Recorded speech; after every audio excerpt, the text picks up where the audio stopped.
Hello সবাইকে, welcome to my daily blog. সবাই কেমন আছো? সবার কি খবর? আর একটা ছোট্ট ব্লগ শেয়ার করতে চলে আসলাম। তো রেডি হচ্ছিলাম, বাবার বাসায় যাব। আর রেডি হওয়ার আগে তো এটা আমার একদম এখন মূল দায়িত্ব, আমার ছেলেকে রেডি করা। ওকে ফার্স্টে খাইয়ে ঘুম পাড়িয়ে নিয়েছি, তার চুলটা বাঁধতে সুবিধা হয়। ভালো মতো চুল বাঁধিয়ে এর আগে একটু ওকে পাউডার দিয়ে নিই, যেহেতু গরম ছিল। তো আমার ছেলেকে আমি ওইভাবেই সাজাই। অনেকে দেখে একটু হাসাহাসি করে, বলে মেয়ে হলে কি করতাম, মেয়ে হলে মেয়েকে আরও বেশি সাজাতাম। তো এই তো আমার গোপাল রেডি, যেহেতু গরম অনেক, তাই ওর চুলটা বেঁধে দিতে হয়। এই যে আমার গোপালের কসমেটিক্স। অ্যান্ড অনেকের মনে প্রশ্ন থাকে আমার ছেলের চুল কেন এত বড় বড় রেখেছি। অ্যাকচুয়ালি আমার ছেলের চুলটা 18 মাসে ফেলবো।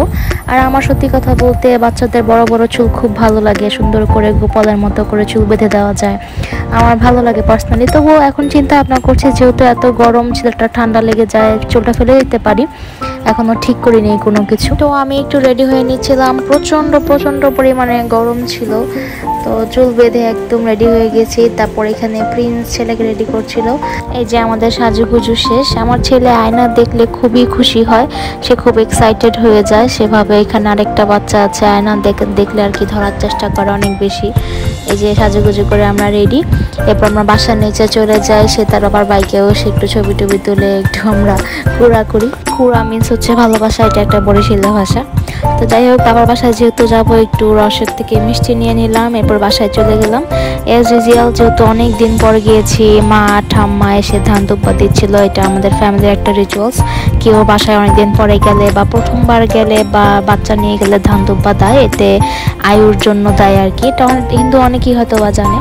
তো বাবার বাসায় যেহেতু অনেক দিন পর গিয়েছিলাম, মায়ের কাছে প্রিয়মকে রেখে আমরা একটু খানাসে যাই। ওখানে গিয়ে একটু কোল্ড কফি ক্রেভিংস হচ্ছিল, কোল্ড কফি খাই, যেহেতু প্রচণ্ড পরিমাণে গরম ছিল। কিন্তু কফিটা এত বেশি ঠান্ডা ছিল, খেতে অনেক টাইম নেয়। দুজনে মিলে গল্প করছিলাম আর খাচ্ছিলাম। এরপরে আমাদের কিছু কেনাকাটাও থাকে, প্রিয়মের জন্য বাথটাব কিনবো, টুকিটাকি জিনিসপত্র কিনবো।